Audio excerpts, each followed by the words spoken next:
ஆனா என்னோட கொள்கை சேம், தேசியம் தெய்வீகம் தான். அங்க தெய்வீகத்துக்கு ஒரு 2-3 மீனிங் இருக்கும், இங்க தெய்வீகத்துக்கு 2-3 மீனிங் இருக்கும். அவங்க திருப்பணத்துல விளக்கேத்தலாம்பாங்க, நான் விளக்கேத்த வேணாம்னு சொல்லுவோம்.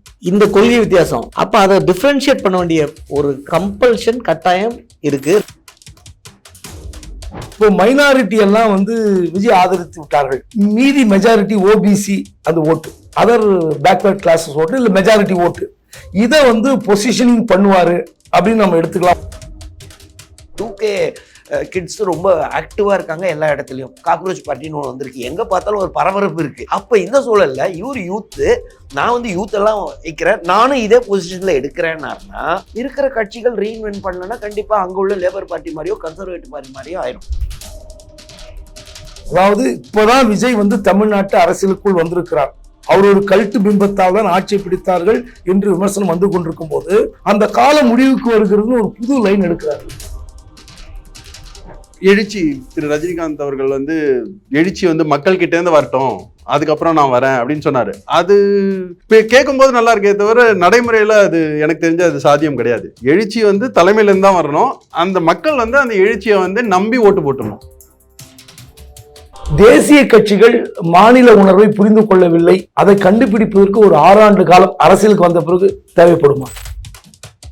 தமிழ்நாட்டில் இருக்க 8 கோடி மக்களுக்கும் வடிவேலை தெரியும், தமிழ்நாட்டில் இருக்க 8 கோடி மக்களுக்கு விஜய் தெரியும். ஸோ விசிபிலிட்டியில் வித்தியாசம் இல்லை. ஆனால் மக்கள் ஒரு காமெடியனாகவும் ஒரு ஹீரோவாகவும் பார்க்குறாங்க. எங்க சினிமாவில் இல்லை, சினிமாவுக்கு வெளியில்.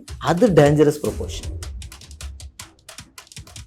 எடப்பாடி அவர்கள் 2021 என்னை பொறுத்தவரை அவர் நிறைய வர வாய்ப்பு இருந்துச்சு சிஎம்மா. ஏன்னா அந்த திருப்பி கோவிட்ல பார்த்துக்கிட்டே இருந்தது முகம். எடப்பாடி அவர்கள் ஒரு ஹவுஸ் ஹோல்டு நேம் ஆகிட்டார் அப்போ. ஆனாலும் பெரிய வீழ்ச்சி இல்லைனாலும் அந்த பர்பிள் ஓட்டு தட்டி விட்டுருச்சு இந்த சைடு. ஐஏஎஸ் இன்டர்வியூல காமனா தமிழ்நாட்டில இருந்து போனா ஒரு கொஸ்டின் கேட்பாங்க, ஏன்பா உங்க ஊர்ல சினிமால இருந்து சிஎம் தேர்ந்தெடுக்கு. இந்த கொஸ்டின் ரொம்ப டஃப்பான கொஸ்டின், ஒரு இன்கன்வீனியன்ட் கொஸ்டின். நம்ம ஊர்ல அந்த தலைமை மேல ஒரு ஈர்ப்பு, தலைமை மேல ஒரு கல்ட் வர்ஷிப் இன்னும் இருக்கு. அது it was again proven in the 2026 assembly election. அததான் உடைக்கணும் அண்ணாமலை சொல்றாரு. பிளாக் அண்ட் ஒயிட் அரசியல் சூத்திரம் நிகழ்ச்சிக்கு வருகை தந்திருக்கும் 3 விருந்தினர்களை வரவேற்கிறேன். சரவணகுமரன், அகில இந்திய ஃபார்வர்ட் பிளாக்குடைய தமிழ் மாநில பொறுப்பாளரும் முன்னாள் IRS அதிகாரியுமான திரு சரவணகுமரனை வரவேற்கிறேன். வணக்கம். நன்றி, வணக்கம். அடுத்து ஆபீசர்ஸ் IAS அகாடமியினுடைய நிறுவனர் இஸ்ரேல் ஜபசிங் IAS அவர்களை வரவேற்கிறேன். வணக்கம். வணக்கம். வணக்கம் சார். எழுத்தாளரும் சமூக பார்வையாளருமான முன்னாள் IAS அதிகாரியுமான திரு ரங்கராஜன் அவர்களை வரவேற்கிறேன். வணக்கம். இன்றைக்கு ஒரே ஒரு பொருள் தான் விவாதம் எடுத்துக்கிறோம். அண்ணாமலை ஒரு முன்னாள் IPS அதிகாரி, பாஜகவில் சேர்ந்து தமிழ் மாநில தலைவராக இருந்து இன்று அந்த கட்சியிலிருந்து அடிப்படை உறுப்பினர் பதவியிலிருந்து விலகி ஒரு புதிய இயக்கத்தை தோற்றுவித்திருக்கிறார். தமிழ்நாட்டில் மிகப்பெரிய ஒரு எதிர்பார்ப்புன்னு ஒரு அரசியல் கட்சியும் தொடங்கி இருப்பதாக அறிவித்திருக்கிறார். அவருடைய அரசியல் வாழ்க்கை எப்படி இருக்க போகிறது என்பதுதான் பிரதானமான நம்ம விவாத பொருளா எடுத்துக்கிறோம். காரணம், இவங்க எல்லாருமே UPSC எக்ஸாம்ல இருந்து எழுதி பணிகளை விட்டு தத்தமது துறைகளில் இருந்து விலகி இன்னொரு துறைக்கு வந்தவர்கள். அரசியல், ஒரு அகாடமி, அவர் ஒரு சமூக பார்வையாளராக இருக்கிறார். இதை விட முக்கியமான விஷயம் என்னன்னா, படித்தவர்கள் எல்லோரும் அரசியலுக்கு வர வேண்டும் என்று ஒரு அறைகூவலை அண்ணாமலை விடுத்திருக்கிறார். அதுவும் தொழில்நுட்பம் படித்தவர்கள், வெளிநாட்டில் இருப்பவர்கள் கூட இங்க அரசியல் உள்ளே இந்த தமிழ்நாட்டை திருத்த வேண்டும், தமிழ்நாட்டை முன்னேற்ற வேண்டும் என்ற ஒரு அக்கறை கோரிக்கையாக வைத்திருக்கிறார். இப்போ மிகப்பெரிய ஒரு தேசிய கட்சியிலிருந்து விலகி ஒரு தனி கட்சி தொடங்க போவதாக அறிவித்திருக்கிற அண்ணாமலையுடைய அரசியல் பயணம் என்பது எப்படி இருக்க போகிறது?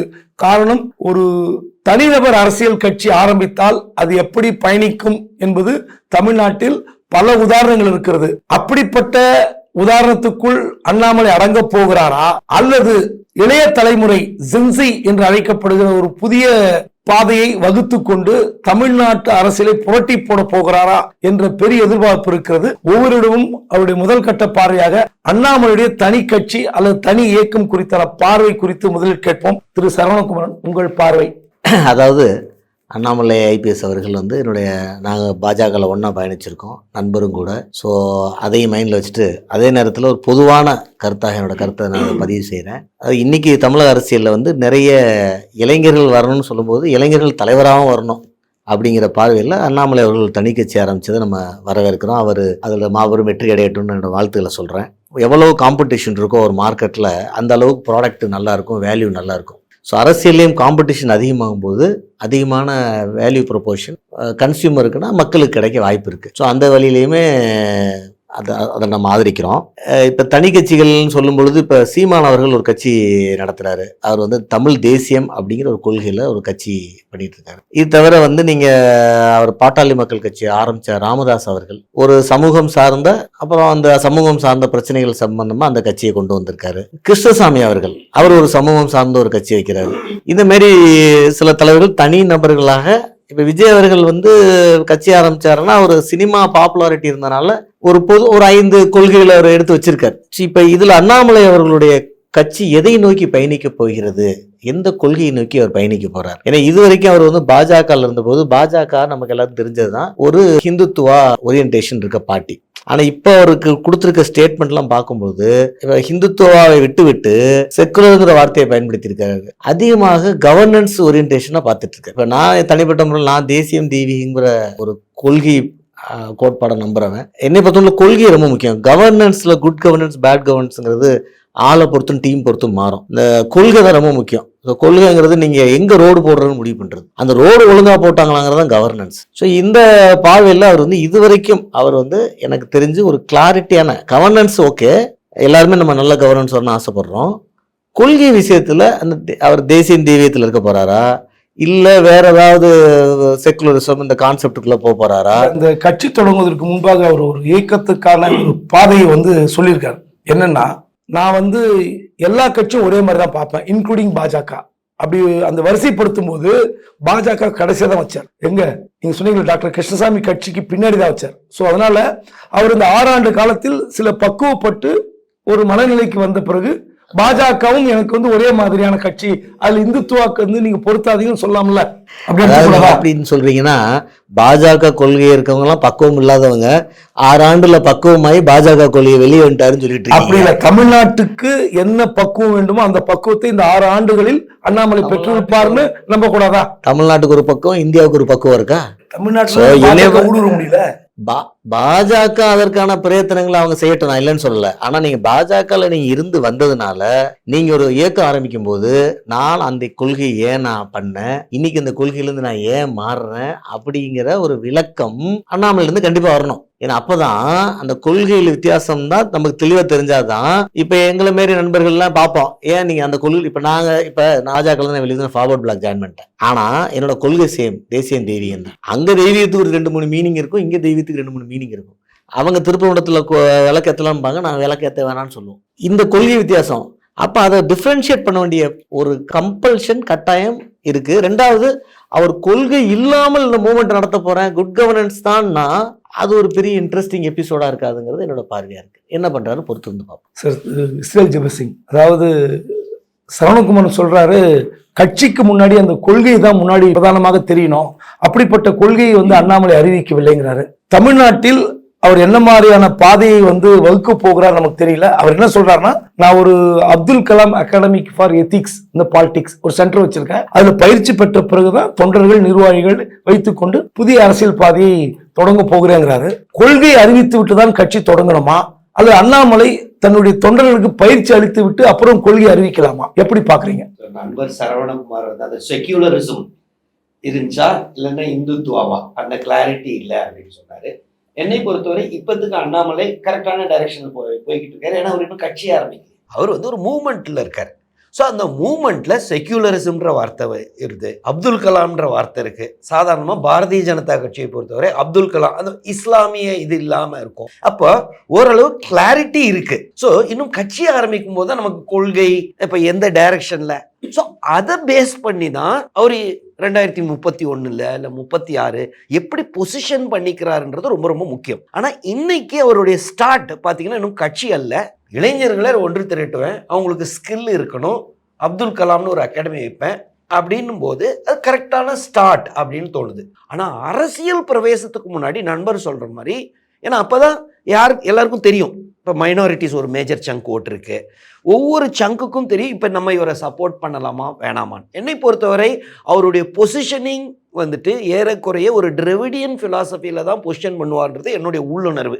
அவருடைய அந்த ஸ்டேட்மெண்ட்ஸ்லாம் பார்க்கும்போது தமிழ்நாடு பேஸ் அதுதான் டிரெவிடியன் இது.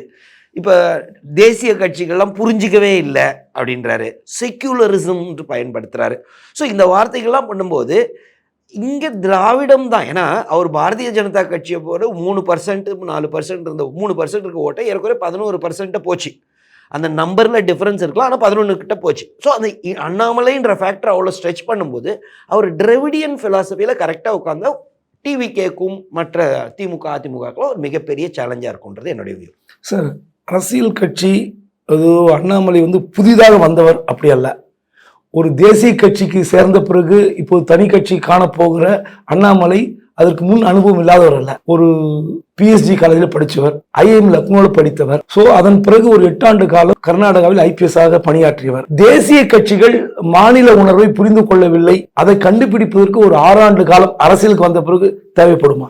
எல்லாமே படிப்பு தானே சார். ஒவ்வொரு டைம்லையும் இட்ஸ் அ கண்டினியூஸ் ஃபீட்பேக்னு சொல்லுவாங்களே, எது உதவுது எது உதவலை. அவருக்கு மக்கள் சேவை. இப்போ அண்ணாமலை அப்படின்ற ஒரு ஃபேக்டர் தான் பார்ப்போம்.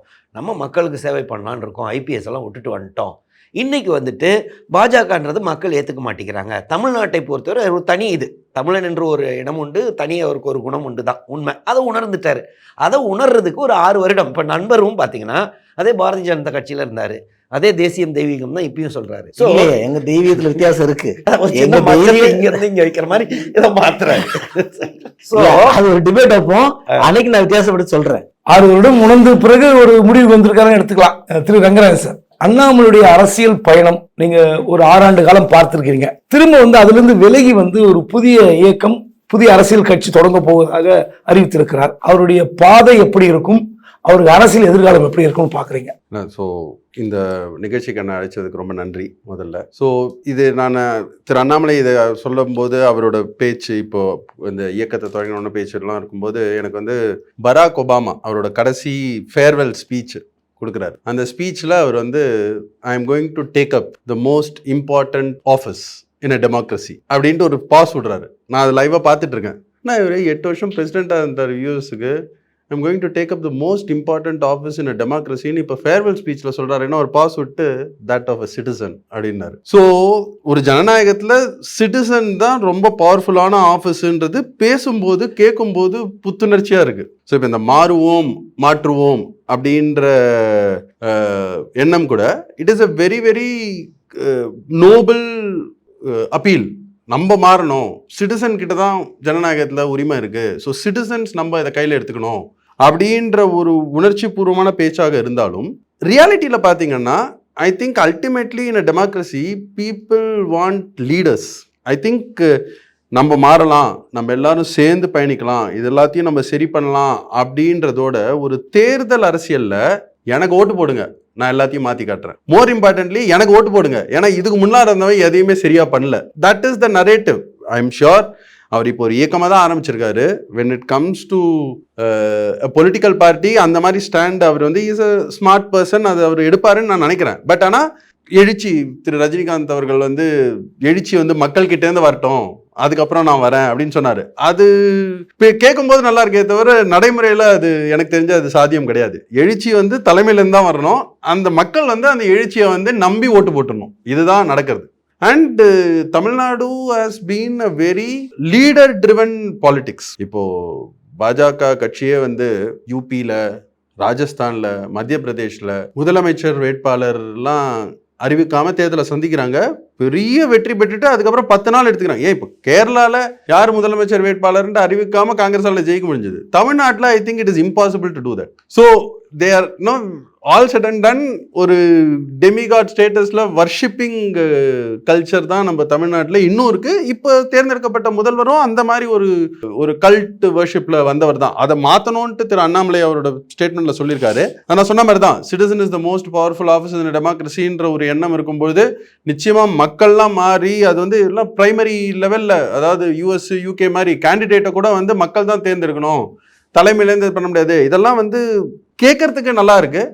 பட் தேர்தல் அரசியல்னு வரும்பொழுது everybody has a short span of time இல்லைங்களா? என்னதான் நீங்கள் பார்த்தீங்கன்னாலும் ஒருத்தரோட வாழ்க்கையில் அவங்களால ஒரு 15 வருஷம் 20 வருஷம் தான் தேர்தலில் ரொம்ப உன்னிப்போட இல்லை 30 வருஷம் வேலை செய்ய முடியும்னா அதுக்குள்ளே நம்மளால என்ன அச்சீவ் பண்ண முடியும்? அந்த ஒரு ஆஸ்பெக்ட் ஒரு இது. ரெண்டாவது, கொள்கையை பற்றி நம்ம திரு சரவணகுமார் அவர்கள் சொன்னார். இதில் ஒரு ஐ திங்க் நீங்கள் இவர்கிட்டையும் கேட்டீங்க இதுக்கு 6 வருஷம் ஆகுமா இதை புரிஞ்சுக்கிறதுக்குன்ட்டு. அதுக்கு திரு இஸ்ரேல் அவர்களும் சரியான it's everything is learning process. ஆனால் இப்போ மக்கள்கிட்ட வந்து இல்லை நான் வந்து லெட்ஸே ஒரு 3 விஷயம் எடுத்துக்கலாமே. நீட்டு அதை ஸ்ட்ராங்காக ஆதரித்து பேசினார். மும்மொழி கொள்கை அதை ஸ்ட்ராங்காக ஆதரித்து பேசினார். அதுக்கப்புறம் சிபிஎஸ்சியில் சீக்கிரம் கொண்டு வராதிங்கன்ற ஒரு ஸ்டேட்மெண்ட். அது வந்து சிபிஎஸ்சி பிரைவேட் ஸ்கூல்ஸ்க்கு. நேஷனல் எஜுகேஷன் பாலிசியில் மும்மொழி கொள்கை இருக்கணுமா வேணாமான்றதுல இல்லை இருக்கணும் அப்படின்ட்டு பேசினது. ஸோ இந்த மாதிரி ஒரு 2-3 விஷயம். இந்த 2-3 விஷயத்தை வந்து I am just giving you an example. So இப்போ அதுலேருந்து ஸ்டாண்டை மாற்ற வேண்டிய சூழ்நிலை இருக்கு அப்படின்னா, இல்லை நான் இதில் ஸ்ட்ராங்காக பிலீவ் பண்ணிட்டு இருந்தேன், ஆனால் இது வந்து தமிழ்நாட்டில் தேர்தல் அரசியலுக்கு ஒத்து வராது, தேர்தலில் ஜெயிச்சாதான் மக்களுக்கு நல்லது பண்ண முடியும், அதனால நான் என் ஸ்டாண்டை மாற்றிக்கிறேன் அப்படின்ற அப்ரோச் ஒரு பக்கமாக இருக்கலாம். இல்லை இதில் எனக்கு எப்பயுமே கன்ஃபியூஷன் இருந்தது, ஆனால் நான் முன்னால் இருந்த கட்சியில் என்ன நிலைப்பாடோ அதை நான் வந்து டிஃபெண்ட் பண்ணி பேசிட்டு இருந்தேன். பட் உண்மையிலேயே எனக்கு உள்ளுணர்வு இதுக்கெல்லாம் வந்து இல்லை தமிழ்நாட்டுக்கு இதெல்லாம் அவசியம் இல்லை, இதெல்லாம் தான் முக்கியம் அப்படின்ற நிலைப்பாடா. பிகாஸ் அவர் சொல்றத மாத்தி பேசிடலாம். பட் மக்கள் ஓட்டு போடுறவங்க வந்து எவ்வளவு பேர் வந்து அதை வந்து இது வந்து ஆப்பர்ச்சுனிஸ்டிக் சேஞ்ச் ஆஃப் ஸ்டாண்ட் உங்ககிட்ட கேட்கணும். இதே அண்ணாமலை அவர்கள் பாஜகவில் இருக்கும்போது மத்திய அரசு கொண்டு வந்து விவசாயிகள் சட்டத்திற்கு இங்க தமிழ்நாட்டில் போராட்டம் வந்தப்போ சொன்ன வார்த்தை என்ன தெரியுங்களா? கமா புல் ஸ்டாப் கூட மாற்ற மாட்டார் எங்களுடைய பிரதமர் அப்படின்னு சொன்னார். அப்போ அவர் அந்த மத்திய அரசு கொள்கையில ரொம்ப ஸ்ட்ராங்கா இருந்தார். இப்படி பல விஷயங்களில் பாஜகவை கடுமையாக ஆதரித்தார். மும்மொழி கொள்கை ஆகட்டும், பல விஷயங்கள் ஆகட்டும். ஆனால் இப்போ எந்த இடத்துல மக்கள் வந்து பிரச்சனைகளுக்கு மக்களுடைய குரலாக தான் ஒலிக்க வேண்டும் அப்படின்னு நம்புறாருல, ஒரு மிகப்பெரிய கட்சியில் இருந்து கொண்டு அதை அவரால் உணர முடியாமல் இப்போ வந்து திடீர்னு தேவர் மகன் கமல் மாதிரி என்னையும் அரசியல்வாதி ஆக்கிட்டீங்களே அப்படின்னு ஒரு ஸ்டாண்டை மாத்துறாரு. இப்ப மட்டும் மக்கள் அவர் நம்புவாங்களா? அதுதான், அது அவர் எப்படி பொசிஷன் பண்றாருன்றது தான் அவரோட ரியல் சேலஞ்ச். அவரு கண்டிப்பா அட்லீஸ்ட் ஒரு டாப் 10 இஷ்யூஸ்ல பாஜகவோட கொள்கை என்னவோ அதற்கு எதிர்மறையாக அரசியல் செய்தாதான் தமிழ்நாட்டில் வந்து right or wrong, whether it is right or wrong is a different matter, but the mind set of the people is like that. நம்மளுடைய மாநிலத்தில் அதான் அவரே சொல்லிட்டாரு, நம்மளுடைய உரிமைகளை உணர்வுகளை மத்திய இருக்கிற கட்சிகள், தேசிய கட்சிகள் புரிந்து கொள்ளவில்லைன்னு சொன்னா பாஜக அது பொருந்தும். ஆமா, இல்ல அதுதான். அப்படின்னா இது வந்து அவருக்கு தேர்தல் அரசியல் பண்றதுக்கு அது வந்து சரி வராது, அதனால நம்ம வந்து தனிப்பாதையில போறோம் அப்படின்ற நிலைப்பாடு எடுத்தா இவர் சொன்ன மாதிரி மைனாரிட்டிஸோ இல்லைன்னா வந்து நியூட்ரல் பீப்புளோ எதுக்கு அவரை நம்பணும்? ஏன்னா அந்த கொள்கையை நிஜமாவே நம்புறாங்கன்னு நினைச்சிட்டு இருக்கிற கட்சிகள் ஏற்கனவே இங்க டெமான்ஸ்ட்ரேட் பண்ணியிருக்காங்களே. ஸோ இல்ல அவர் வந்து அதை எப்படி பொசிஷன் பண்றாருன்றது தான் போக போக நம்ம பார்க்க வேண்டியது. அண்ட் இன்னொரு பாயிண்ட் வந்து நிறைய அவரோட இயக்கத்தில் இப்போ ரெஜிஸ்டர் பண்ணியிருக்கிறவங்க எல்லாருமே வந்து they may not have been BJP members, but அதில் பெரும்பான்மையான மக்கள் வந்து பிஜேபியோட ஆதரவாளர்களாக இருந்திருப்பாங்க. என்னை பொறுத்த வரைக்கும் என்னோட கணிப்பு, I don't have any statistics or data, but என்னோட அசம்ஷன். ஸோ அப்படி இருக்கும்பொழுது இவர் வந்து அந்த கொள்கைகள்லாம் நம்பக்கூடியவங்க இவருக்கு ஓகே, ஆனால் வந்து இவர் இண்டிவிஜுவலாக வந்து மாற்றம் கொடுக்கணும்னு நினைக்கிறாரு, let us also be part of it நினைக்கிறாங்க. பட் ஆனால் இவரோட கொள்கைகளை சொல்லும் பொழுது அந்த கொள்கைகளுக்கு எதிர்மறையாக இருக்கும் பட்சத்தில் அதை எப்படி மேனேஜ் பண்றாரு அப்படின்றதும் we'll have to wait and see. திரு சரவணகுமாரன் அவருடைய ராஜினாமா கடிதத்திற்கு பிறகு டெல்லியிலிருந்து சமூக வலைதளம் மூலமாக நாட்டு மக்களுக்கு பேசினார். பத்திரிகையாளர்களை அழைத்து பேசுவான்னு எதிர்பார்த்த நேரத்தில் அவரும் ஒரு லைவ் ப்ரோக்ராமாக கொடுத்துட்டாரு.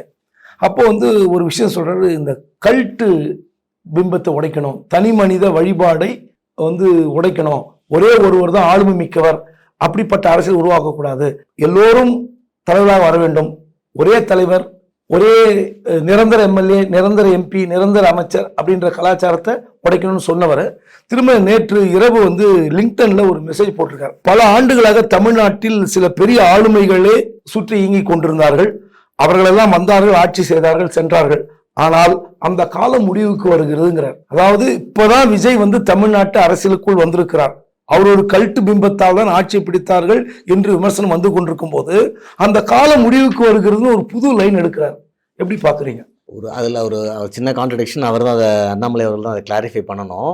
நான் எப்படி ரெண்டையும் சேர்த்து நான் எப்படி புரிஞ்சுக்கிறேன் அப்படின்னா, அண்ணாமலை சொல்கிறது மாதிரி இந்த கல்ட் அரசியல், அதாவது தனி மனித வழிபாடு அரசியல், அது வந்து தமிழ்நாட்டுக்கு இல்லை, எந்த சொசைட்டிக்குமே டேஞ்சரஸ் தான். ஏன்னா அப்புறம் தனி மனிதனோட எந்த தப்பையும் கேட்க முடியாது. தனி மனிதன் ஒவ்வொருத்தனுக்குமே இந்த இடியோசிங்க்ரசிஸ்ன்னு சொல்கிறோம், பலவிதமான காம்பினேஷன் ஆஃப் கொள்கை இருக்கும். சரியா? எதை நம்புவாங்க எதை நம்ப மாட்டாங்க. உங்களுக்கு வரலாறு முழுக்க நீங்கள் ஒவ்வொரு லீடராக மாசேத்துங்களை ஆரம்பித்து நீங்கள் அக்பரில் ஆரம்பித்து ராஜராஜ சோழன் எல்லாரும் பார்த்தீங்கன்னா ஒரு 4 பாசிட்டிவ் இருக்கும், 2 நெகட்டிவ் இருக்கும். அந்த 2 நெகட்டிவை தடுத்து நிறுத்தக்கூடிய சக்தி எவனுக்கு இருக்காது. ஒரு குரூப்பான அரசியல், ஒரு கொள்கையை வந்து ஒரு குரூப்பாக கட்டமைக்கும் போது இந்த என்னோட நெகட்டிவை இவர் சரிப்படுத்துவார், அவரோட நெகட்டிவை அவர் சரிப்படுத்துவார். ஸோ அந்த மாதிரி வரும்.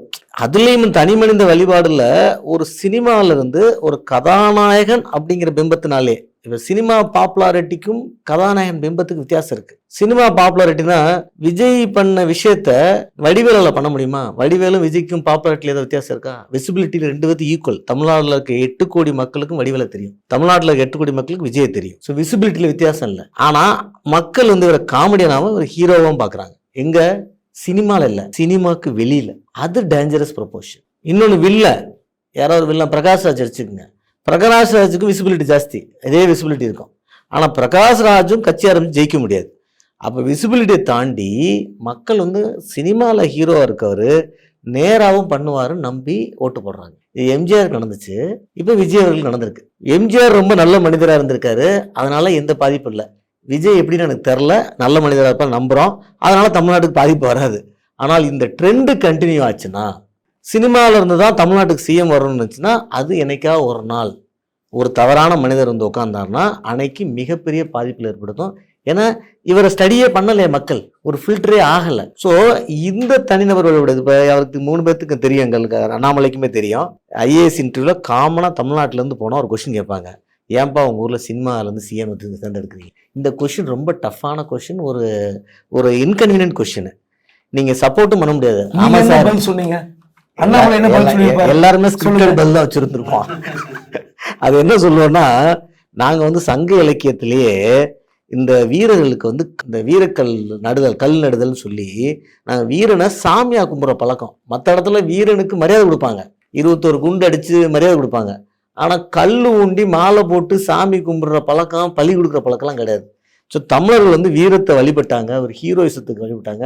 அதனோட தொடர்ச்சியாக அது மாத்திரம் இல்லை, தமிழ்நாட்டில் வந்து யூஸ்வலாக நாங்கள் சொல்கிறதும் இப்போ போனால் பசங்களுக்கும் சொல்லியிருப்பது இல்லை, மற்ற சினிமாவுக்கும் தமிழ் சினிமாவுக்கும் வித்தியாசம் இருக்குது. 1940-50களிலிருந்தே அரசியலும் சினிமாவும் தமிழ்நாட்டில் கலந்து பயணித்ததுனால அதோட இன்ஃப்ளூயன்ஸ் இது அப்படின்றதும் இல்ல. தமிழ் மக்கள் ஏன் சினிமாக்கு இவ்வளவு முக்கியத்துவம் கொடுக்குறாங்க? இப்ப சல்மான் கான், ஏன்னா north Indian cinema is not native cinema. North Indian cinema அந்த காலத்துல பாத்தீங்கன்னா அமிதாப் பச்சன் ஹீரோவா இருக்கும் போதும் சரி, அதுக்கப்புறம் ஷாருக் கான், அமீர் கான், அவங்கெல்லாம் மோஸ்ட்லி இப்பெல்லாம் என்ஆர்ஐ படம் தான். அவங்கெல்லாம் லண்டனு யூஎஸ்ல இருக்கிற ஹிந்திக்காரங்களை பேஸ் பண்ணி தான் எடுப்பாங்க. அந்த சினிமாவே வந்து north Indian cinema, Hindi cinema which is in Maharashtra, Marathi மொழி பேசுகிற ஒரு மாநிலத்தில் ஹிந்தி சினிமாவோட ஹெட் குவார்ட்டர்ஸ் இருக்குது. ஸோ ஊராக போயிட்டு வண்டி கட்டுன்னு போய் பார்க்குற பழக்கம் வந்து யூபிலேயோ பீகார்லேயோ மத்திய பிரதேஷ்லேயோ கிடையாது. அந்த சினிமாவை வந்து வாழ்க்கையோடு ஒன்றி பிணைஞ்சது 2 ஊர், ஒன்று தமிழ்நாடு, இன்னொன்று ஆந்திரா. வேற ஆனால் ஆந்திரா டெப்டி சிஎம் வருத்தப்படுறாரு, நம்ம என்னப்பா 15 வருஷம் ஆச்சு இந்த ஃபீல்டுக்கு வந்து, அங்கெல்லாம் எடுத்தோடனே சிஎம் ஆயிட்டாங்க. நான் கேட்ட கேள்வி என்னன்னா, அதாவது மிகப்பெரிய ஆளுமைகள் இல்லாத அரசியலை அண்ணாமலை படைக்க போகிறாரா? அதுக்கு உதாரணமா என்ன சொல்றாருன்னா, முதலமைச்சராக இருந்த காமராஜ் தன்னுடைய பதவி உதறிவிட்டு வந்து கட்சியை வந்து பலப்படுத்திற்கு வந்தார், புதிய தலைவர்களை உருவாக்க வந்தார், கட்சியை மீட்டெடுக்க வந்தார். இப்போ அவர் என்ன சொல்றாருன்னா, உள்ளூர் தலைவர்களை உருவாக்க வேண்டும், அடுத்த கட்ட தலைவர்களை நிறைய இடத்துல உருவாக்கணும். இது ஒரு நல்ல பார்வை தானே? நல்ல பரவாயில்ல. அதாவது இப்போ இதுக்கு வந்து இப்போ கம்யூனிஸ்ட் இருக்கு இல்லையா, கம்யூனிஸ்ட் பார்ட்டியில் 2 டயத்துக்கு மேலேயும் 3 டயத்துக்கு மேலே எம்பி ஆக முடியாது கம்யூனிஸ்ட் பார்ட்டியில் இந்தியாவில். ஆமாம், யூஎஸ்ல 2 டயத்துக்கு மேலே பிரசிடென்ட் ஆக முடியாது. இந்த மாதிரி ஒவ்வொரு கொள்கையும் இப்போ ஃபார்வர்ட் பிளாக்ல அதே இருக்கு, 2 டயத்துக்கு மேலே ஆக முடியாது, தொடர்ந்து ஆக முடியல. இவரும் வந்து நம்மளோட கட்சியோட கொள்கையில் ஒன்று வந்து we will set term limitsன்னு அன்றைக்கி சொல்லியிருக்காரு. ஸோ இதெல்லாம் நல்ல விஷயம். ஏன்னா பவருக்கு எனக்கு தெரிந்து மற்றதா பவர், பணம், புகழ், இந்த மற்ற இது இல்லை, மனிதர்களுக்கு புகழ் மேலேயும் பவர் மேலேயும் ஒரு தீராத காதல் இருக்குது. அவ்வளோ சீக்கிரம் யாரும் விட மாட்டாங்க. அது நம்ம இன்னைக்கு தமிழ் அரசியலில் பார்க்குறோம். ஸோ இப்போ யூஎஸ்ல வந்து ரொம்ப கான்சியஸாக 2 டேர்ம் வச்சுருக்காங்க பிரசிடென்ட்டுக்கு. ஸோ நம்ம இந்தியாவில் டேர்ம் இல்லை. இது ஒன் ஆஃப் த ரீசன் ஏன் ஒரு தலைவர் 5 டைம் சிஎம் வருது, அதை ஒரு ரெக்கார்டாக இவர் உடைக்கிறார், அவர் உடைக்கிறார்.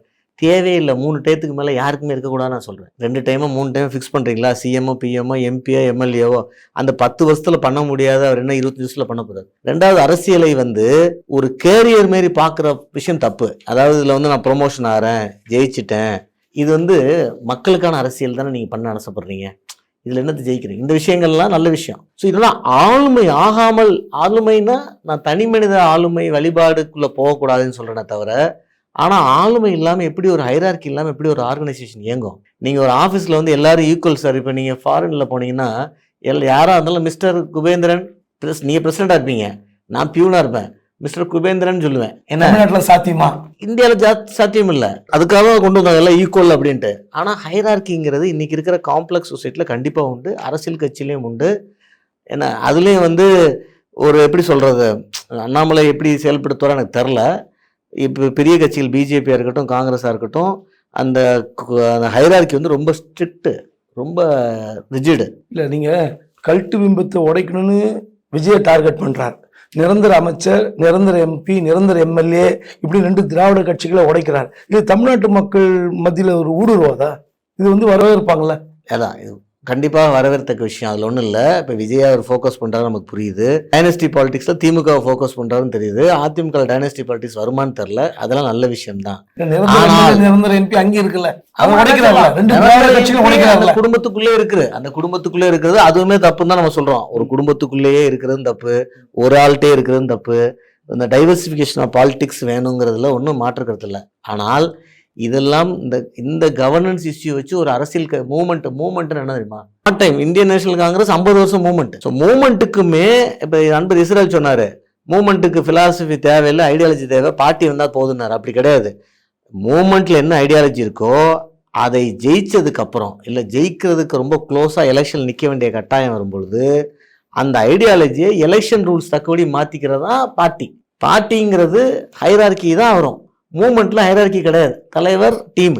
ஸோ இதில் ஒன்றும் மாற்று கருத்தே கிடையாது. ஸோ அவர் மூவ்மெண்ட்லேயுமே ஐடியாலஜியை கொண்டு வந்திருக்கணுங்கிறதா என்னுடைய பார்வை. கொள்கை முக்கியம், தலைவர் முக்கியம், பாதையும் முக்கியம் அப்படின்னு சொல்றீங்க. அதுல தனி மனித வழிபாடு ஒரு நீங்க 3 டேர்ம் ஃபிக்ஸ் பண்ணின்னு வச்சுங்களேன், அது சொல்யூஷன். அவ்வளவுதான். 3 டேர்ம் ஃபிக்ஸ் பண்ணிட்டா, நீங்க விஜய் அவர்களே 3 டைம் சிஎம் ஆயிட்டாரு. 3ஆவது டயத்துக்கு மேல யாரை சிஎம் ஆக்கணுங்கிறதுல அவர் ஆக முடியாட்டா வேற யாரோ ஒருத்தர் ஆக்கணும்.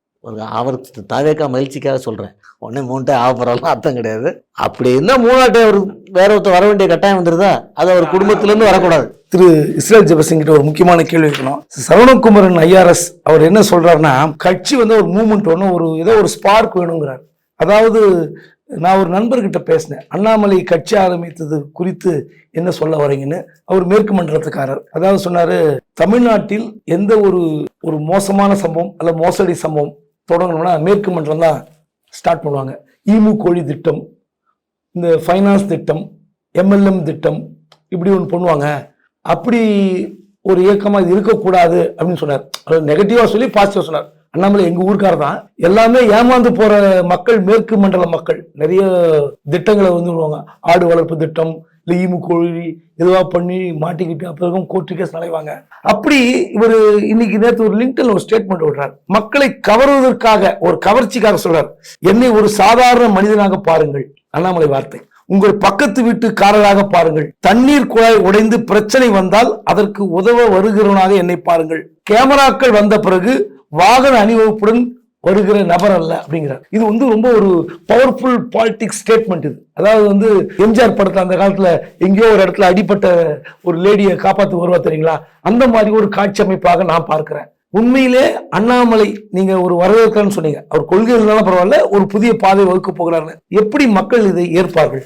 மக்கள் இதை எப்படி ஏற்பார்கள்? இப்போ மக்கள்ன்றது 8-9 கோடி தமிழ்நாட்டு மக்கள் மொத்தமும் சேர்ந்தது தான் இன்னைக்கு டிவிக்கவோ முன்ன டிஎம்கேவோ ஏடிஎம்கேவோ இல்லை, இருக்கிறதுல ஃபர்ஸ்ட் பாஸ்ட் போல் சிஸ்டம். ஸோ அந்த மெஜாரிட்டி என்ன காம்பினேஷனில் இவர் பொசிஷன் எடுக்கிறது. இன்றைக்கி என்னை பொறுத்தவரை மைனாரிட்டி 6% கிறிஸ்டியனு, 2% சர்ச்சுக்கு போவாங்க பிலீவரு, ஒரு 8% ஆயிடுது.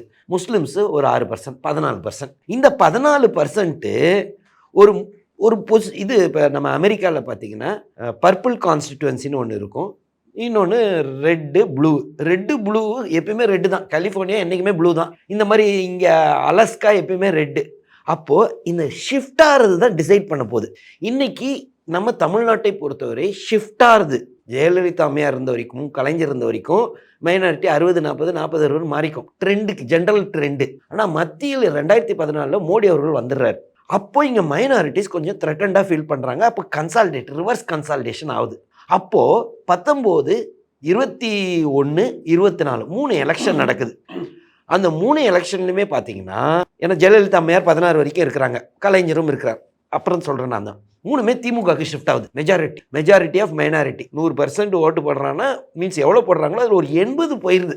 ஒரு கட்சிக்கு அது திமுகவாக இருந்துச்சு. இன்னைக்கு ஜோசப் விஜய்ன்ற அந்த ஜோசப்போட நம்ம ஆளு அப்படின்ற மாதிரி ஒரு கிறிஸ்டியன் சங்கு போயிடுச்சு, இஸ்லாமியர்களும் போயிருக்காங்கன்றாங்க. அதுதான் திமுகவுடைய வீழ்ச்சிக்கு காரணம்னு சொல்கிறாங்க. அப்போது இவர் அந்த பர்பிள் கான்ஸ்டுவன்சி ஓட்டுக்கு என்ன பண்ண போகிறாரு? அந்த பர்பிள் எது பிரச்சனை?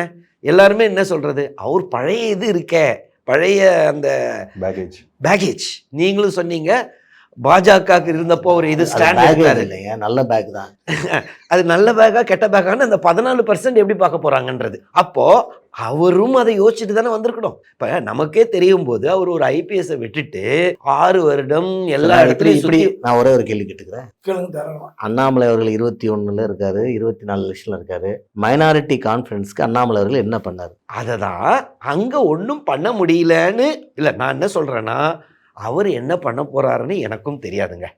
ஆனால் இப்போ நான் ஒருவேளை அவருக்கு ஒரு அட்வைஸராக இருக்கிறேன்னு வைங்களேன், அட்வைஸ் பண்ணணும்னா, ஒருவேளை அவர் இந்த இதை சேனலை பார்க்குறாருன்னா நான் என்ன சொல்லுவேன், கரெக்டாக பொசிஷன் கரெக்டான பொசிஷன். நான் ஏன்னா எடப்பாடி அவர்கள் 2021 என்னை பொறுத்தவரை அவர் நிறைய வர வாய்ப்பு இருந்துச்சு இதுக்கு சிஎம்மா. ஏன்னா அந்த திருப்பி கோவிடில் பார்த்துக்கிட்டே இருந்தது முகம். எடப்பாடி அவர்கள் ஒரு ஹவுஸ் ஹோல்டு நேம் ஆகிட்டார் அப்போ. ஆனாலும் பெரிய வீழ்ச்சி இல்லைனாலும் அந்த பர்பிள் ஓட்டு தட்டி விட்டுருச்சு இந்த சைடு. என்ன இருந்தாலும் அதுக்கப்புறம் கூட அவர் எவ்வளோதான் சொன்னாலும் இல்லை, கடைசியில் அதுக்கப்புறம் வெளியே வந்துட்டாரு அவர், கூட்டணி விட்டு வந்தாலும் என்னன்னாலும் திருப்பி பாஜக கிட்ட போயிடுவாருன்னு. ஆனால் அதே மாதிரி போகவும் போயிட்டார். ஸோ அண்ணாமலை என்னை பொறுத்தவரை மக்கள் ஒருவேளை எப்படி நம்பலாம், அவர் உள்ளே இருக்கும்போதே கூட இவர் பிரதமராக இருந்தாலும் ஹோம் மினிஸ்டராக இருந்தாலும் அவர் எதிர்க்க வேண்டிய இடத்துல எடுத்துருவார், அவர் பயங்கர ஸ்ட்ராங்கான ஆள் அப்படின்ற இமேஜ் ஃபஸ்ட்டில் இருந்து அந்த நம்பிக்கையை கொடுத்தால் அப்போ ஆட்டோமேட்டிக்காக ஓரளவு அதுக்கும் டைம் எடுக்கும். என்னை பொறுத்தவரை அண்ணாமலையுடைய பெரிய அட்வான்டேஜ் என்னென்னா, நண்பர் அரசியலில் இருக்கிறாரு, மற்றவங்களாம் இவங்களுக்குலாம் 50 வயசு ஆயிடுச்சு, அவருக்கு இவங்களோட ஒரு 10 வருஷம் கம்மி. அப்போ அந்த அட்வான்டேஜில் பயணிக்கிறார். Long runway. நண்பர்னா அவர் கோபமாக பார்க்குறாரு. பட் சொல்கிறேன், 50 is the new 40. 2 வயசுன்னு சொல்றது ஈஸி, அது உங்களை சொல்லி சொல்ல வேண்டிய அவசியம் அண்ணாமலை நல்ல விளக்கம் கொடுத்தீங்க. அவர் எதை பொசிஷன் பண்ணணும் அப்படின்னு ஒரு அழகா வார்த்தை சொன்னீங்க. அது அமெரிக்கன் பாலிடிக்ஸோட கம்பேர் பண்ணீங்க. நான் தமிழ்நாடு பாலிடிக்ஸ் வாயிலா அதை கேள்வி கேட்கிறேன். இப்போ மைனாரிட்டி எல்லாம் விஜய் ஆதரித்து விட்டார்கள், மீதி மெஜாரிட்டி ஓபிசி அந்த ஓட்டு, அதர் பேக்வர்ட் கிளாஸஸ் ஓட்டு இல்லை மெஜாரிட்டி ஓட்டு, இதை பொசிஷனிங் பண்ணுவாரு அப்படின்னு நம்ம எடுத்துக்கலாம். ஒண்ணு, நீங்க உங்க வார்த்தை மூலமாக நான் கேட்கிறேன், இந்த மாதிரி அதர் தென் மைனாரிட்டி இதை பொசிஷன் பண்ணாலே போதுமா? இல்லை, நீங்க இன்னைக்கு 26 எலெக்ஷன் வச்சிங்கன்னா திருப்பி இன்னொரு எலெக்ஷன் நவம்பரில் வச்சோன்னா நீங்க சொல்ற மாதிரி நம்ம பேசுறது 31வது எலெக்ஷன் 2031, 36. தமிழ்நாட்டு மக்களுடைய கேரளா மக்களுடைய ஒரு பெரிய இது என்னன்னா, ஒரு 5 வருஷம் வந்த உடனே ஒரு மாற்றம், ஒரு போர் அடிக்க ஆரம்பிக்கும். முந்தைய திமுக ஆட்சி வேலை என்னை பொறுத்தவரை நல்லா தான் பண்ண மாதிரி இருந்துச்சு, எத்தனையோ வெல்ஃபேர் ஸ்கீம்ஸ். ஆனாலும் ஒரு மாற்றம்னு வந்துடும் தோணும். அப்போ டிவி கேட்கும், ஒரு ஆன்டி இன்கம்பன்சி செட் ஆகும். அப்போ அந்த ஆன்டி இன்கம்பன்சி செட் ஆகும்போது இவருடைய இது ஆல்டர்னேட்டிவாக இருக்கலாம்ல. ஸோ அந்த மாதிரி ஒரு பொசிஷன் பண்ணும்போது நான் 31க்கும் 36க்கும் சொல்கிறேன், ஏன்னா அவருக்கு லாங் ரன்வே, வயது கம்மி. ஸோ அதுக்குள்ளேயும் இந்த மூவ்மெண்ட்டு கட்சியாகி அப்போ ஒரு மாற்று. இவர் படித்தவர் தானே. இப்போ உதயநிதி அவர்கள், விஜய் அவர்கள் நம்மளுடைய சிஎம், இவர் 3 பேர்லையுமே பார்த்தீங்கன்னா இவர் நல்ல கடின உழைப்பாளி. 3 பேருமே கடின உழைப்பாளி. ஆனால் மக்கள் ரோடாக நடப்பார். இவர் தமிழ்நாடு ஃபுல்லாக சுற்றி வந்தவர், நடைபயணத்திலே நல்லா படித்தவர். ஸோ அந்த பப்ளிக்லையும் போய் டக்குன்னு அட்டாச் ஆயிடுவார், ப்ரெஸ்ஸை நல்லா ஹேண்டில் பண்ணுறாரு. ஸோ இந்த பாசிட்டிவ்ஸ். அவருடைய பெரிய நெகட்டிவ் என்ன, அந்த ஐடென்டிட்டி. அந்த ஐடென்டிட்டிக்கு 3% தான் தமிழ்நாட்டில் ஓட்டு.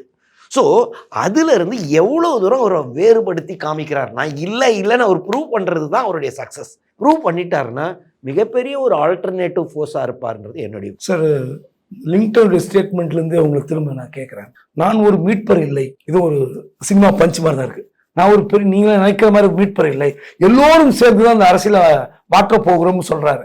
அதில் ஒன்று சொல்கிறார், நான் தவறு செய்தால் ஒப்புக்கொள்வேன், நான் சாதாரணமானவன்லாம் சொல்றாரு. ஒரு சார் சொல்றாருல, விஜய் செய்கிற தவறுகள், விஜய் ஆட்சி நடக்கிற தவறுகள் அவருக்கு பிளஸ்ஸா வரும், அவருக்கு ஒரு மைலேஜ் கிடைக்குங்கிறாரு. ஸோ 2031 தான் எய்ம் பண்றாருன்னு சொல்றாரு. எனக்கு என்னன்னா, இப்போ வந்து விஜய் ஆட்சியில் ஏற்படுற தவறுகள், அண்ணாமலை ஒரு புதிய கட்சி, ஆனா திமுகன்ற ஒரு பெரிய கட்சி, அதிமுகன்ற ஒரு பெரிய கட்சி, இந்த 2 கட்சிகளுக்கு கிடைக்காத மைலேஜ் இவர் எதிர்த்து போராடினால் அவருக்கு அது பிளஸ்ஸா கிடைக்குமா? இந்த 2 திராவிட கட்சிகளுக்கு மாற்றாக அதை வந்து பின்னுக்கு தள்ளி விஜய் விசஸ் அண்ணாமலை அப்படின்னு வருவாரா? இல்ல, கண்டிப்பா இந்த வாட்டி தேர்தல் முடிவுகளை பார்த்த உடனே அரசியல்ல வந்து தமிழ்நாட்டு அரசியல்ல எப்படிப்பட்ட ஆச்சரியங்களும் நடக்கலாம். ரியலி ஒர்க் பண்ணா அந்த capturing the pulse of the people பண்ணா எந்த இடத்துக்கு வேணா வரலான்றது ஒரு சாத்தியக்கூறு இருக்கு. But coming back again to இவர் நண்பர் சரவணகுமார் சொன்னது, இவர் சொன்னதுக்கும் 2 பாயிண்ட். அதாவது நம்ம தமிழ் சொசைட்டி வந்து ஒரு விதத்தில் பார்த்தீங்கன்னா, நீங்கள் ஒரு வெளிலேருந்து கொஞ்சம் டிஸ்பேஷனேட்டாக பார்த்தீங்கன்னா கொஞ்சம் செல்ஃப் கான்ட்ரடிக்டரியாக இருக்க மாதிரி இருக்கும். அதாவது சுயமரியாதை மூமெண்ட்டு பெரியார் காலத்திலேயே வந்து சுயமரியாதை செல்ஃப் ரெஸ்பெக்ட் மூமெண்ட் வந்து, அதாவது தனி மனிதன் இன்னொருத்தர் காலில் கூட விழக்கூடாது, கை கும்பிட்டு தான் கும்பிடணும், அதாவது ஒவ்வொரு தனி மனிதருக்கும் உண்டான மரியாதை இருக்கணும் அப்படின்றது. And we genuinely practise it and believe in it also. ஆனால் ஒரு தேர்தல்னு வரும்போது பார்த்தீங்கன்னா நம்ம வந்து ஒரு கல்ட் வர்ஷிப் மூலமாக தான் ஓட்டு போட்டிருக்கோம். நீங்கள் வந்து காமராஜர் இருக்கும் வரைக்கும் கூட காமராஜர் மேலே ஒரு பெரிய கல்ட்டு இருக்கும். அதுக்கப்புறம் பார்த்தீங்கன்னா திரு அண்ணாவாக இருக்கட்டும், கலைஞர், திரு எம்ஜிஆர், ஜெயலலிதா அம்மையார், இப்போ விஜய், இது வரைக்கும் ஆக்சுவலாக அதாவது நீங்கள் பார்த்தீங்கன்னா கேரளாவில் பார்த்தீங்கன்னா அவங்களும் வந்து ஒரு மாதிரி செல்ஃப் ரெஸ்பெக்ட்டு, அங்கேயும் வந்து நிறைய மூமெண்ட்ஸ்லாம் நடந்திருக்கு இதே மாதிரி விஷயங்கள். அங்கே நிஜமாவே வந்து தே see a politician only as a representative. யாருக்குமே பெரிய கல்ட் வர்ஷிப்லாம், இன்ஃபேக்ட் அது வந்து கிட்டத்தட்ட வந்து யூகே டெமோக்ரஸி மாதிரி கேரளா டெமோக்ரஸின்றது. நீங்கள் பார்த்தீங்கன்னா யூகேல தான் உண்மையிலேயே டெமோக்ரஸியில் ஜேம்ஸ் கேமரூன் ஒரு பிரைம் மினிஸ்டர் இருப்பார். அவர் ரிசைன்மெண்ட் போனோன்னா அவர் பாட்டுக்கு வீட்டுக்கு அவரோட சாமானெல்லாம் வந்து 10 டவுனிங்லேருந்து எடுத்துகிட்டு போகும்போது அவரே ஒரு பெட்டி எடுத்துகிட்டு போவார். அவர் கிளம்பி போயிட்டார். அவர் இங்கே இப்போ எங்கே இருக்காருன்றது யாருக்குமே தெரியாது. தெரசா மேன்றவங்க எங்கே இருக்காங்கன்றது யாருக்குமே தெரியாது. அங்கேயும் டேர்ம் லிமிட் கிடையாது. ஆனாலும் ரிஷி சுனக்ன்றது எங்கே இருக்காருன்றது யாருக்குமே தெரியாது. அந்த மாதிரி தான் கேரளா அரசியல்லையும் வருவாங்க, சீஃப் மினிஸ்டர் இருப்பாங்க, அச்சுதன் இருப்பார், அவர் இருப்பார், பினராயி விஜயன் இருந்தார், இப்போ சதீஷன் வராரு. ஆனால் நம்ம ஊரில் அப்படி கிடையாது. நம்ம ஊரில் வந்து அந்த தலைமை மேலே ஒரு ஈர்ப்பு, தலைமை மேலே ஒரு கல்ட் வர்ஷிப்பு இன்னும் இருக்குது. அது it was again proven in the 2026 assembly election. அதுதான் உடைக்கணும் அண்ணாமலை சொல்றாரு. அது தெரியாதுங்க, அது உடையுமா உடையாதான்றது போக போக தான் தெரியும். அஃப்கோர்ஸ் இப்போ இந்த நியூ ஜென்ரேஷன் வந்திருக்காங்க, அவங்க மேபி ஓரளவுக்கு வந்து அந்த காஸ்ட் ரிலிஜன் மைண்ட் செட்ல இருந்தெல்லாம் வெளில வராங்க அப்படின்றது இருந்தாலும் அந்த ஹீரோ வர்ஷிப் இன்னும் இருக்கு இல்லைங்களா? இல்லைன்னா எல்லா தொகுதியிலையும் வேட்பாளர் விஜய் தான் அப்படின்னு சொல்லிட்டு தான் அவர் ஓட்டே கேட்கிறாரு. லோக்கல்ல யாருன்றத பத்தி இம்பார்ட்டன்ஸ் தேவையில்லை, நான் தான் எல்லா தொகுதியிலையும் என்ன நினைச்சுங்க. இப்போ அண்ணாமலை அவர்கள் வந்து தலைமையே நான் கிடையாது, நம்ம எல்லாரும் தலைவர்ன்றோம். வெர்சஸ் டிவிகேல விஜய் சொல்றாரு கேண்டிடேட், அங்க நிக்கிற கேண்டிடேட் கூட அவரு கேண்டிடேட் கிடையாது, நான் தான் கேண்டிடேட்ன்றாரு. So I able to see the difference in approach. But இதுக்கான ஆதரவு இன்னும் தமிழ்நாட்டில் இருக்கு. அண்ட் அது மேபி இட் இஸ் தலைமை சரியா இருந்தாதான் எல்லாம் சரியா இருக்க முடியும் அப்படின்ற நம்பிக்கையும் அதுக்கு ஒரு காரணம். ஸோ அந்த நரேட்டிவை எப்படி மாத்துறது? அண்ட் காஸ்ட் வந்து has been a dominant factor in every state politics including in Tamil Nadu. இப்போ ஓரளவுக்கு அர்பனைஸ் ஆக ஆக அந்த காஸ்ட் ஈக்குவேஷன் குறையும் அப்படின்றது நம்ம நம்பலாம். பட் அது வந்து எவ்வளவு ஃபாஸ்டா அது ஈக்குவேஷன் மாறுது. அண்ட் இவர் வந்து ஒரு டாமினன்ட் காஸ்ட்லேருந்து இருக்காரு, மற்ற டாமினன்ட் காஸ்ட் எல்லாம் அதை எப்படி பார்ப்பாங்க? ரைட், இப்போ இவர் கவுண்டர் சமுதாயத்துலேருந்து இருக்காங்கன்னா தேவர் சமுதாயம், வன்னியர் சமுதாயம், இது வரைக்கும் நீங்கள் தமிழ்நாட்டில் பார்த்தீங்கன்னா பை சான்ஸ் தான் வந்து முக்குளத்தோரை சேர்ந்த ஓபிஎஸும் கவுண்டரை சேர்ந்த எடப்பாடியும் by chance they become CM. By choice மக்களால் ஓட்டு போட்டு தேர்ந்தெடுக்கப்பட்ட எல்லா சீஃப் மினிஸ்டர்ஸுமே they have never belong to a dominant caste including our current CM. Caste mind செட்லேருந்து வெளில வராங்க மக்கள், புது ஆளுங்கள்லாம் வந்து அந்த காஸ்ட் மைண்ட் செட்லேருந்து வெளில வராங்க. அது கண்டிப்பாக வெளில வரணும்.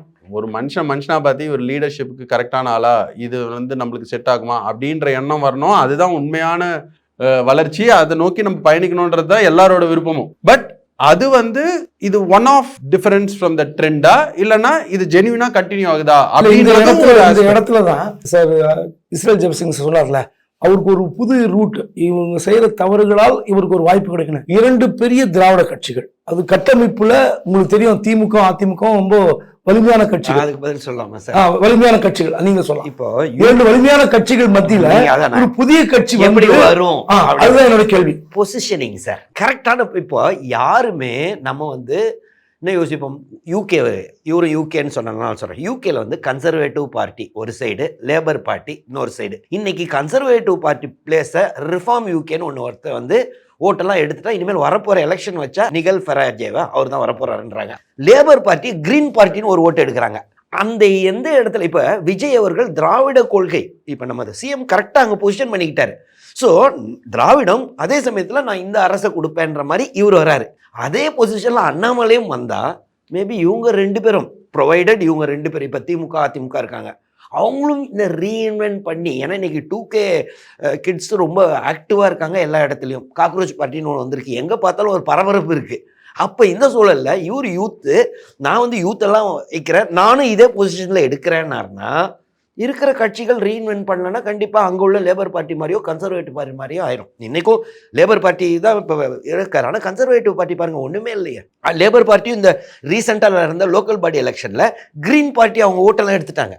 ஸோ மாறவும் வாய்ப்பு இருக்கு, ஏன்னா எல்லாம் ஓட்டிங் அந்த ஏஜ் எல்லாம் மாறிக்கிட்டே இருக்கு. திரு அண்ணாமலை அவர்கள் அவரோட அன்னைக்கு ஸ்பீச்லயும் சரி, அதுக்கப்புறம் சொல்றது இல்லாமல் அவர் அதை தான் நான் கொண்டு வர முயற்சிக்க போறேன் அப்படின்னு சொல்றாரு. ரொம்ப நல்ல முயற்சி அது, அதுல வந்து எந்த விதமான மாற்று கருத்தும் இல்லை. ஆனா நம்ம ஊர்ல நீங்க ஹிஸ்டரியை பாத்தீங்கன்னா ஒரு பவர்ஃபுல் லீடர், ஒரு மெசையா, நான் மீட் பவர் இல்லைன்னு அவர் சொல்லியிருக்காரு இல்லைங்களா. ஆனா இவங்க தான் நம்மளை எல்லாத்துலேருந்தும் மீட்க போறாங்கன்ட்டு எண்ணம் இருக்கிறவங்களுக்கு தான் மக்கள் ஓட்டு போட்டுட்டு இருக்காங்க. அது என்ன ஆச்சரியன்னு எனக்கு தெரில, இதை நீங்கள் தான் கிளாரிஃபை பண்ணோம். அண்ணாமலை அவர்கள் மூமெண்ட் ஆரம்பித்து 3ஆவது நாள் சொல்லியிருக்காரு, மீட்பர் நான் மீட்பர் இல்லை, நான் சாதாரண பக்கத்து வீட்டு பையன். இந்த சினிமாவில் எழுதுவோம் சொல்லுவோம்ல, அவர் ஹீரோ வந்து ஹீரோ கிடையாதுங்க, பக்கத்து வீட்டு பையன் மாதிரி இருப்பார் அப்படின்ட்டு. அந்த மாதிரி அது ஒரு விஷயம். அவர் விஜய் அவர்களுமே வந்து சிஎம் ஆன அன்னைக்கு ஸ்பீச்சு, ஸ்வரிங்கின் ஸ்பீச்சில் நான் மீட்பர் இல்லை, நான் உங்களை மாரி எனக்கு டைம் கொடுங்க, தேவதூதன் இல்லைன்னு சொன்னாரு. இது அது ரெண்டும் எனக்கு ஆச்சரியமா இருக்கு. இது மைனாரிட்டிஸ் மீட்பர் தேவதூதர் அதுதான் சொல்றேன், நான் மைனாரிட்டி தான் டிசைட் பண்ணுன்றேன். இது சொல்ல வேண்டிய அவசியம் விஜய் அவர்களுக்கும் அண்ணாமலை அவருக்கும் ஏன் ஆரம்பத்திலே வந்துச்சுன்னு எனக்கு புரியல. அது ரொம்ப டிமாண்ட் பண்ணி மக்கள் கொடுக்க முடியல, மக்கள் நம்மளுக்கு திட்ட போறான், ஏதோ ஒன்று திட்ட போறான்னா நம்ம சொல்ல வேண்டிய விஷயம் வந்து நான் சொன்னேன். ஆனால் வந்து இப்போ நம்ம நான் ஒரு கேஸ் எடுக்கிறோம் ஹைகோர்ட்டில், வரும்போது யார்கிட்டயாவது சார் ஜெயிக்க வாய்ப்பு இல்லைன்னு சொல்ல முடியுமா? சொன்னால் நீங்கள் வைக்கல இருக்க முடியுமா? கஷ்டம் இல்லை சார், டஃப்பாக இருக்கும் அப்படிம்போம். ஆனால் க்ளோஸாக வரும்போது தோக்க போகிறோன்னு என்ன பண்ணுவோம், சார் ரொம்ப டஃப்பாக போயிட்டு இருக்கு, ஒன்றும் பண்ண முடியாது அப்படின்னு சமாளிப்போம். எதுக்கு திட்டக்கூடாதுங்கிறதுக்காக. அதை இப்போ இவங்க 2 பேரும் இப்பயே சொல்லிட்டாங்களே. அவரு ஜெயிச்சுட்டு சொல்லியிருக்காரு, அவர் ஜெயிச்சுட்டு சொல்லியிருக்காரு. So it is a cushion that CM வந்து அது சொன்னது வந்து it is to create a cushion. இல்ல அப்படி இல்ல. இப்போ நான் உங்க 3 பேருக்கு ஒரு பொதுவான கேள்வி வைக்கிறேன். 3 பேர் பார்வையில சொல்லுங்க. அதாவது அந்த லிங்க்டனுடைய கடைசி வரிகள் அவர் என்ன சொல்றாருன்னா, நான் உங்களிடம் கேட்பது வாக்கு அல்ல, உங்கள் ஆதரவும் அல்ல. ரொம்ப வித்தியாசமான ஒரு பொலிட்டிக்கல் ஸ்டேட்மெண்ட் அது. அதை விட எளிமையானதும் அதே நேரத்தில் கடினமானதும் ஒன்றை கேட்கிறேன், வாருங்கள் என்னுடன் பேசுங்கள் அப்படிங்கிறாரு. அதுல உங்கள் கோபங்களையும் உங்கள் கனவுகளையும் உங்கள் எண்ணங்களையும் என்னிடம் கொண்டு வாருங்கள், என்னிடம் விவாதம் பண்ணுங்கள். அதிலிருந்து நான் வந்து இந்த அற்புதமான தமிழ்நாட்டை, நேசிக்கிற தமிழ்நாட்டை, இதிலிருந்து நான் வந்து உட்கார்ந்து பேசி ஒரு நல்ல ஒரு நாட்டை உருவாக்குவோம். ஏன்னா ஒரு 1000கணக்கான ஆண்டுகளாக தொடரும் ஒரு உரையாடல் தான் தமிழ்நாடு. பேரரசுகளையும் பஞ்சங்களையும் புயல்களையும் தாண்டி தமிழ்நாடு உயிர் வாழ்ந்திருக்குது. ரொம்ப பொறுமையா, ரொம்ப நிதானமா, ரொம்ப வார்த்தைகளை தேர்வு செய்து பேசியிருக்கிறார். அவருடைய இயல்புக்கு மாறாக இருக்கிறாருன்னு பத்திரிகையாளராக உணர்றேன். ஏன்னா ஒரு இடத்துல எமோஷன் ஆயிடுவார், எந்த இடத்துல கேள்வி கேட்டா அவர் எமோஷன் ஆயிடுவார். ஆனா இந்த முறை வந்து பத்திரிகையாளர் சந்தித்து அவர் இந்த இயக்கத்தை சொல்லல, உஷாரா ஒரு லைவ்ல சொல்லிட்டார் சோசியல் பிளாட்ஃபார்ம்ல. அது ஒரு வகையில் அவருக்கு வசதியும் கூட. ஆனா என்னுடைய கேள்வி என்னன்னா, இந்த 6 ஆண்டுகளில் தேசிய கட்சிகள் உணர்வுகளை புரிந்து கொள்ளவில்லைன்னு சொன்ன ஸ்டேட்மெண்ட் ரொம்ப பிரதானமான ஸ்டேட்மெண்ட். அடுத்து நிரந்தர எம்எல்ஏக்கள், நிரந்தர எம்பிக்கள், நிரந்தர அமைச்சர்கள் இருக்கக்கூடாது, நிறைய தலைவர்கள் உருவாக்கணுன்றாரு. இது வந்து உண்மையிலே இளைஞர்களை வந்து அரசியலுக்கு ஈர்க்கிறவர்கள். ஒரு 50 ஆண்டு காலம் 40 ஆண்டு காலம் ஒரே எம்எல்ஏ ஒரே அமைச்சர், இந்த பார்வையை வந்து மாற்றி காட்டுவோம் சொன்னது பெரிய ஸ்டேட்மெண்ட், இளைஞர் வரவேற்பார்கள். 3வது ஒரு பத்திரிகையாளர் நான் பார்க்காத நிதானம். இப்போ ஒரு கிட்டத்தட்ட ஒரு அரசியல் கட்சி ஆரம்பித்து அவர் பயணிக்க போகும்போது இந்த நிதானத்தை கடைபிடித்து பல பேருடைய உரையாடலை கருத்துக்களை கேட்டு அவர் மாறிவிட்டால் என்னெல்லாம் செய்ய போகிறார் என்பது பெரிய கேள்விக்குறி. ஆனா நீங்கள் 3 பேரும் இந்த நம்ம இவ்வளவு நேரம் உரையாடல் வந்து அண்ணாமலைக்கு உங்கள் தனிப்பட்ட யோசனைகள் என்னென்ன, ஆலோசனைகள் என்னென்ன? நீங்க போற போக்கு பார்த்தா அவர் செக்குலர் சைடு போனார்னா, செக்குலரிசம்ங்கிறத நான் எதுக்கல. அதாவது நான் என்ன அப்படி நினைப்பேன்னா, அந்தந்த ரிலிஜன் அவங்க ரிலிஜனை அழகா ப்ரெசென்ட் பண்ணணும். ஏன்னா ரிலிஜன் இல்லாமல் அதாவது ரிலிஜன் இல்லாமல் மனித வாழ்க்கை நிறைவுபடாது. ஏன்னா ஒரு ஏத்திஸ்ட் சொசைட்டியை உங்களால் எப்போதும் உருவாக்க முடியும். நீங்கள் விரும்பினாலும் விரும்பாட்டாலும் மக்களுக்கு நீங்கள் எவ்வளோ சூப்பர் டூப்பர் கவர்னன்ஸ் கொடுங்க, பீகாரோட தமிழ்நாட்டில் எங்கே கோயிலில் கூட்டம் இருக்குது? பீகார் கோயிலில் இருக்க கூட்டத்தோட பீகார் நம்மளோட டெவலப்டு ஸ்டேட்டா? ஸ்டேட்டுக்கு தான் இம்பார்ட்டண்ட் தமிழ்நாட்டில் என்றைக்குமே. யூனியன் அடுத்தது தான். அதெல்லாம் பிரதிபலிக்கும் போது தாராளமாக அதை தெளிவாக ஸ்டேட்டு தான் எனக்கு முக்கியம். இதில் அந்த கொள்கை அந்த இதில் லைன்ஸில் பார்க்கும்போது அதை எக்ஸ்பிளிசிட்டாக அவர் சொல்லணும். எல்லா மதமும் இனிமேல் ஒன்று தான். இனிமேல்ன்றது வந்து அவர் ஏற்கனவே இருந்த கட்சியிலேருந்து ஏற்கனவே அப்படி இருந்துக்கலாம் எனக்கு தெரியாது. ஆனால் அவருடைய கட்சி இது வந்து கொஞ்சம் ஒரு மாதிரி இருக்கும். அப்படிலாம் கிடையாது அப்படின்னு தெளிவுபடுத்தினால் ரொம்பவே நல்லது. அதுதான் என்னுடைய வியூ. அவர் வந்து கிளியராக இந்த செக்யூலரிசம் கான்செப்டை எக்ஸ்பிளிசிட்டாக சொல்கிறார். திரு இஸ்ரேல் ஜெபசிங் சொன்ன வார்த்தை மதசார்பின்மை என்பது தமிழ்நாட்டில் ரொம்ப முக்கியம். ஏன்னா தமிழ்நாடு அப்படிப்பட்ட ஒரு மாநிலமாக தான் வளர்ந்திருக்கு. இந்துத்துவ கொள்கை மீண்டும் தூக்கி பிடித்தால் தமிழ்நாட்டில் அரசியல் என்பது எப்படி இருக்கும்? அது கேள்விக்குறியா மாறும். அதுதான் அவர் சொல்றாரு. கண்டிப்பா அது வந்து கேள்விக்குறியா இல்லை. கண்டிப்பா அதற்கான வாய்ப்புகள் தமிழ்நாட்டில் என்னை பொறுத்த வரைக்கும் ரொம்ப கம்மி. அதுக்கு பல காரணங்கள் இருக்கலாம். சரி, ஒரு காரணம் எல்லாரும் சொல்றது என்னன்னா, ஓகே நம்ம வந்து எப்பயுமே வந்து we have never seen invasions. நம்மளுக்கு வந்து நம்ம ஒரு மதம் வேற வேறையா இருக்கிறதால கூட மொழி எல்லாம் ஒன்று தான், நம்ம ஒரே மாதிரி தான் இருக்கோம். அது நல்ல விஷயம். ஸோ அதனால அவர் வந்து நிச்சயமா அந்த தமிழ்நாட்டிற்கு மக்களுக்கு, அதாவது தமிழ்நாட்டு தான் பிரதானம் வித் தேசிய நீரோட்டம் அப்படின்ட்டு அவர் சொல்லியிருக்காரு.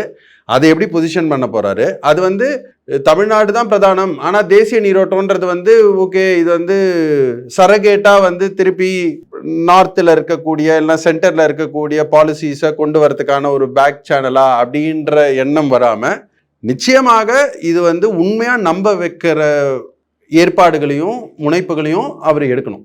ஸோ அப்படி இருந்தால் தான் வந்து நிச்சயமாக ஒரு நல்ல ஒரு மாற்று சக்தியாக வருவதற்கான வாய்ப்பு இருக்கு. அவருடைய அரசியல் பயணம் வந்து இன்னும் பெட்டரா இருக்கும்னா ஏதோ ஒரு 2-3 யோசனை சொல்லுங்க. 2-3 யோசனை இல்லை சார். இஸ்ரேல் சார் சொன்ன மாதிரி தான் அந்த தமிழ்நாடு பிரதானம் அப்படின்றத அவர் ஐ திங்க் அவர் புரிஞ்சுக்கிட்டாரு. சரி, தமிழ்நாடு பிரதானம்ன்ற ஒரு நிலை இருந்தால் தான், அதனால தானே வந்து தேசிய கட்சிகள் இங்கே ஜெயிக்க முடியல. தமிழ்நாட்டில் இருக்கக்கூடிய கட்சிகள் தமிழ்நாடு பிரதானம்ன்ற எண்ணத்தோடு இருக்கிறதுனால தான் ஜெயிச்சிட்டு இருக்காங்க. ஸோ அந்த தமிழ்நாடு பிரதானம் அப்படின்றத அவர் வந்து தெளிவுபடுத்தணும், நம்ப வைக்கணும். தமிழ்நாட்டு அரசியலில் ஒரு புதிய பாதையோடு களமிறங்க போகிற அண்ணாமலைக்கு என்ன ஸ்பேஸ் இருக்கிறது என்பதை அவருடைய சமகால நண்பர்கள், இன்னும் சொல்ல போனால் UPSC தேர்வு எழுதி அதில் வெற்றி பெற்றவர்கள் பல ஆலோசனைகள் வழங்கியிருக்கிறார்கள். அனைவருக்கும் நன்றி.